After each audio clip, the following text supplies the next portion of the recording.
did you see what WestJet is doing or did yesterday or the day before with their WestJet Christmas Miracle? Did you see that? I saw it on Facebook. I haven't clicked on it. With the purple Santa hat. Yeah, purple Santa hat. Right. Really fantastic story. I'm sure a lot of you are familiar with it, but I just think, to me, WestJet just won Christmas marketing. I mean, they just won the whole season from a marketing perspective because they just killed it. So if you're not familiar with the story, what they did essentially is that they interviewed a plane full of passengers before they left the terminal in Toronto on their way to Calgary about what they wanted for Christmas. They had kind of a virtual setup with a Santa who was interacting with them directly, saying, what do you want for Christmas this year? Passengers, told them their wishes, and then while they were en route to Calgary, a bunch of WestJet employees, something like 150 volunteers, ran around in Calgary and got all these gifts for them. They wrapped them in recognizable blue wrapping paper with the passengers' names on them, from Santa, and then they launched them down the luggage carousel, so that when the passengers got off the plane and were waiting for their luggage, they got these gifts delivered on the carousel. Wow. And they videoed the whole thing. It's such a fantastic story. Of course, they gave it social play and the whole bit. Right now, it's got close to 1 million views on YouTube, and it was just a really fantastic story. I mean, just a lot of effort went into this, but they did a great job with it. And they said that they would, if they got over 200,000, they would donate some free flights. So 200,000 views on YouTube, they'd donate some free flights for the holidays to deserving families. But they've far exceeded that. It's just it's a great story. First of all, really heartwarming, but it also is very consistent with WestJet's values. That the one of the executives was on YouTube, and he did a little interview about why they did this, and he talked about how fun and friendly and caring and personality are kind of baked into the brand, and so this is an example of what they wanted to do for the customers, essentially to reflect all of those qualities. Let's talk about a trend that we see emerging into 2014. I think it's got to be humor and B2B, essentially. I mean, I think we've been talking about, how B2B companies can use humor, but you had a fantastic video last week, and I'd love to just talk about that a little bit. Hey, yeah, thank you, and thanks for your post on that. So that was a video we did at a conference with a bunch of CIOs, and my manager had this idea of like, hey, why don't we try to do something fun? We reached out to our CIO customers and said, look, would you be willing to try something fun with us? Do a fun video, flip the typical customer interview on its head.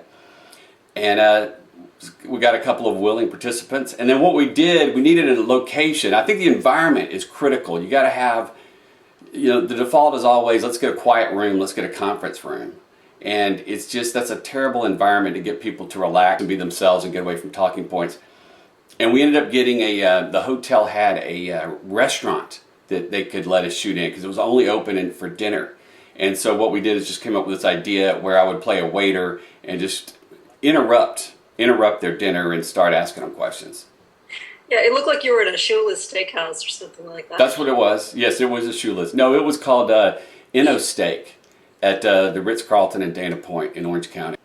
So how did you get the CIOs to kind of play along with you? I mean, obviously you're trained in improv. I'm guessing that they weren't, but was that a tough sell to them, or how did you get them to relax and just kind of play into it a little bit? Yeah. One thing we did is we said, look, we're going to do two things. We're going to do a 3-camera shoot, and we'll have one camera just directly on you, and we will do a regular interview. So we're going to have just the basics covered, and then we'd also like to explore, a fun approach to this that might help us get more views on YouTube.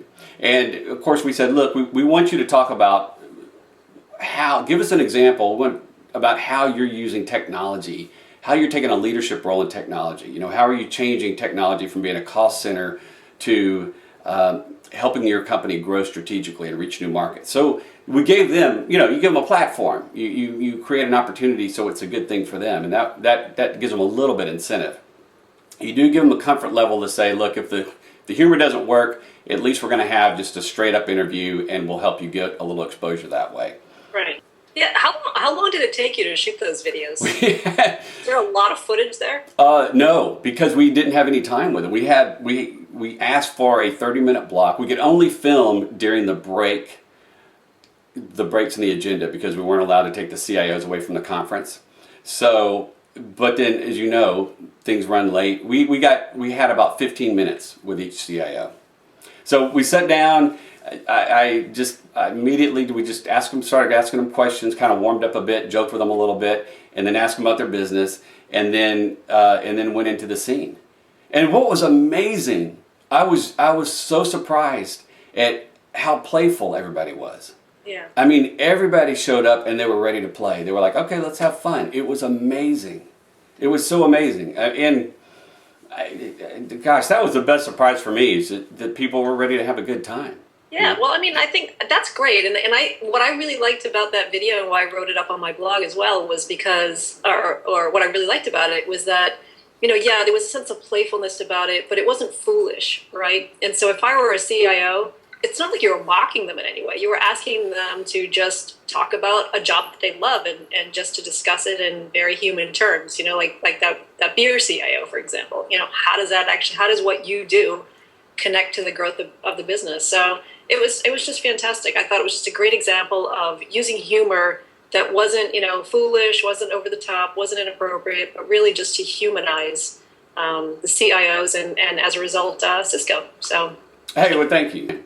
And if it doesn't work out, I mean, if those videos just fall flat for Cisco, you actually have the backup of going back to waitering. That's what it's a. I think of it as a video resume.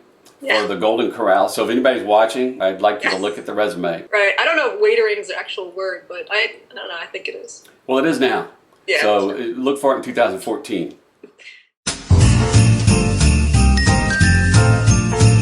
What do you do as a brand for 2014 to plan for some of these things? Yeah, well, I guess I would take it back a step. And, you always talk about, when you talk about, on talking about social media, talking about producing content, you always talk about how brands should give their customers a gift, right? An audience, their audience a gift. And, in Oreo's case, for example, they gave them a little gift of humor. In this case, with WestJet, It was literally gifts. But I think of it more as a mentality, really thinking about how can you delight your customers, how can you surprise them, how can you give them a gift, whether it's actual or metaphorical. Look, like to your point, there's not a lot of companies that can take it to this extreme. But I just think getting into that mindset of really rewarding your customers for, just saying thank you to them. Yeah. It's a great mindset for creating content, for marketing, for being in business, period.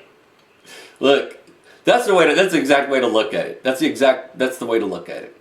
Because it is meaning to plan your approach. Let's think about, again, let's focus on our customers and try to give them joy somehow. And surprise work. No, and yeah, that's exactly it. I mean, surprising the people who you're trying to connect with, just really thinking about it from your customer's point of view. What will really delight people? It doesn't have to be funny per se. I mean, it's great if it is, but it doesn't have to be. It doesn't have to be a flat screen TV was one of the gifts that WestJet bought one of their passengers on that flight. I mean, it doesn't have to be that, but I just think taking that mindset, really thinking about how can we give the people we care about, how can we give them a gift? And that's just a fantastic way to think about marketing in general. Tomorrow morning, 10 a.m., Santa's coming to town. Santa! Oh my God! See?